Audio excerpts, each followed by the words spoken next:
Hey at Woodlanders, I just wanted to do a quick video about tree marking in a woodland for thinning work.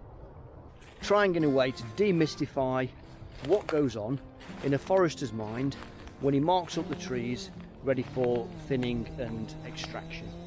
For me, marking up trees is a little bit like being the ref at a football match.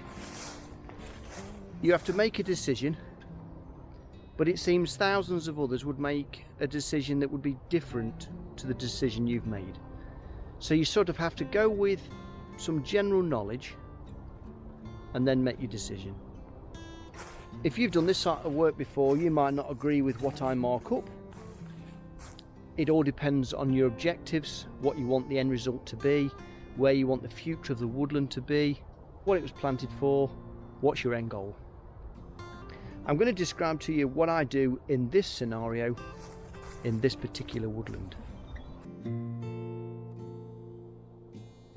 To set the scene, this is National Forest woodland. This is what we call plantation woodland. In other words, it's woodland planted on a site that wasn't previously woodland. This was pasture land, and as part of a National Forest grant, this land was planted up with trees about 20 to 25 years ago.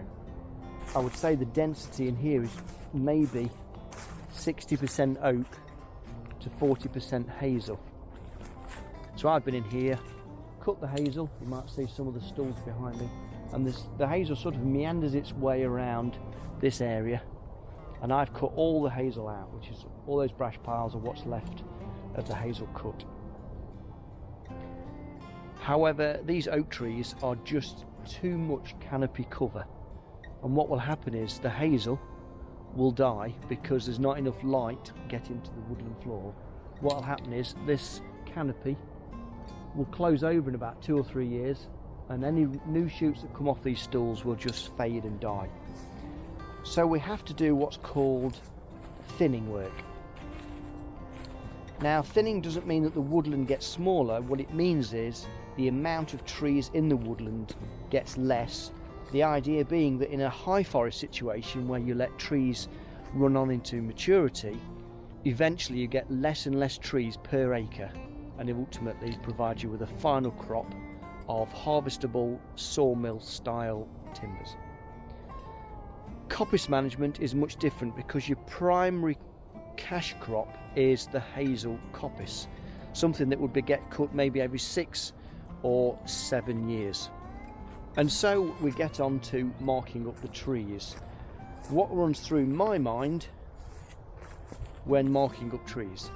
Well, in this situation, it's all about getting the trees away from the coppice edges. Now, that doesn't matter whether they're big trees or small trees. If they're next to a hazel stall, I've got to create some light. Now, the next criteria for me would be, once I've marked those up, is what else within this oak stand is bent, forked, diseased, weak form. Those are the kind of trees that I'll be looking to take out. So things with a big fork in the crown, like we can see this one here. Now, it could be that I might leave a thin tree and take out the big tree next to it. Some people have coined the phrase, instead of calling it thinning, they call it fatting, which is just a spin on words really. What they're still thinning out the woodland, but what they're doing is taking the slightly larger trees first. Now, again, it would depend on your management objectives, which will allow for some of the skinnier trees to thicken up and provide a crop on maybe the next thinning on the next coppice rotation. But for now, what we'll do is we'll mark up some trees and I'll show you the basics of what I'm doing here and put some flesh on the bones of what we've just spoken about. You might wonder why I put 2 spots on, and that's because sometimes, depending on where you look in a woodland, sometimes you want to be able to look back. Some foresters put 3 spots on, so you can turn around at any given point and see your spots on the trees. Because if you're just walking forwards, that's great, but when you turn around you're like, oh no, which ones have I marked up? And you can get in a bit of a mess with it. I've always struggled with cutting good trees down. I'm like, no, you can't cut it down. And that's the honest truth. I've planted far more trees than I've ever felled, because I just think, no, you can't take the woodland down. And it's quite a difficult decision for me. I guess other foresters and woodsmen may be able to take a slightly more brutal approach.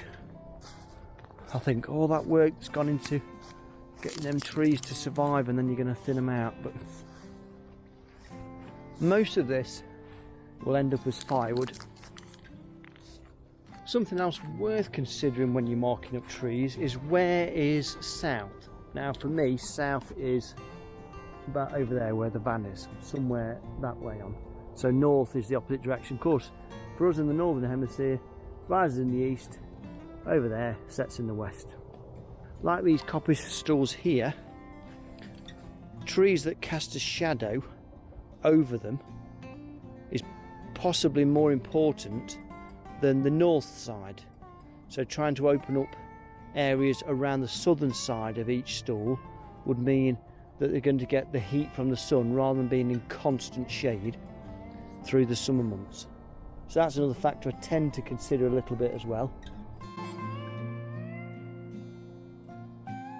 Hopefully you can see why I've picked some of these. Some of the forks in early parts of the stems, poor form. Forks in the upper canopy. And in general, just too close to some of these hazel stalls. So as you can tell, it's not an exact science, and as part of my forestry course, no one really showed me what to do with regard to tree marking. It's try and find out what the management objectives of a particular site is and what the management plan is for the woodland for the future, which for this is to increase the stall density of the hazels, to have a far more in-cycle productive hazel coppice that gradually, as the oaks get thinned, the hazels can either be layered or gapped up in other ways, so that it increases the stall density of the hazels and increases the size and the productivity of this particular hazel coop. And as you can see when you look round, there's a lot of oak trees in this sort of half-acre plot. In any woodland, if you're doing high forest, a 50% thin is pretty catastrophic. I would tend to err towards first thinnings of about 30%, one in every 3 trees, whereas we're looking at every other tree almost in here. That's quite heavy. Some have had concerns about squirrel damage, because what can happen is when you take out so many oak trees all in one go, what happens is you get an awful lot of sugars that go to the oaks that are left over. You can end up with a lot of squirrel damage in the canopies, because they're after the newly found sugars of this tree that's gone ultra vigorous because of the amount of light that's been let in. But to be fair, this woodland isn't necessarily plagued by squirrel. We've done a similar process in the last 2 years in this woodland, and the squirrels haven't yet done any damage to the oak trees. So that's the basis I'm going on, but odd ones have mentioned to me, what about squirrel damage? Now this is last year's coppice. I cut this time last winter. This got a heavy thin again last year. You see, if you look down this bit here where these hazel stalls are, if you look at the canopy, or lack of it, you see that it's created that much more light for these hazels on this ground floor. So in a way, I hope that's helped you understand what runs through my mind, maybe demystified some of the questions you had about thinning woodland. Maybe you've now got even more questions about woodland management. By all means, fire away in the comments. If you completely disagree with what I've done, please say so. That's absolutely fine. We're here to discuss and learn and all those kind of things. So if you do it a different way, by all means let me know. I'm always up for a little bit of extra education. But that's it for this one. If you're able to, enjoy your woodland and your woodland management, and do what you can to look after this beautiful landscape. See you on the next one.